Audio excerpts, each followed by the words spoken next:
NumPy, consequences of using Np.Save with allow_pickle equals false.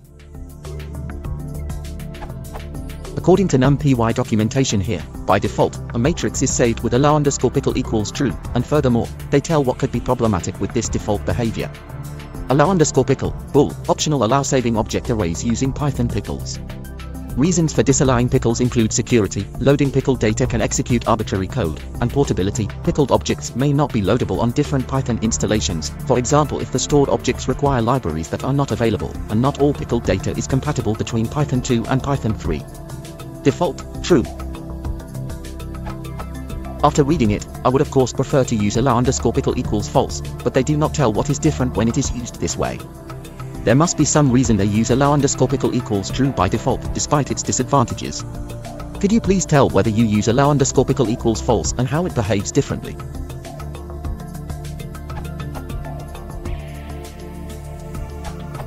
An object array is just a normal NumPy array where the dtype is object. This happens if the contents of the array aren't of the normal numerical types, like int or float, etc. We can try out saving a NumPy array with objects, just to test how this works. A simple kind of object would be a dict. Loading this back works fine.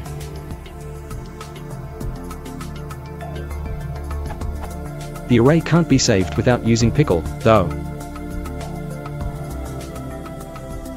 The rule of thumb for pickles is that you're safe if you're loading a pickle that you made, but you should be careful about loading pickles that you got from somewhere else. For one thing, if you don't have the same libraries, or library versions, installed that were used to make the pickle, you might not be able to load the pickle. This is what's meant by portability above.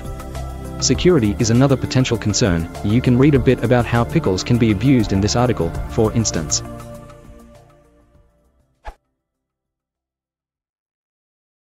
If you want to support the channel, please consider liking and subscribing.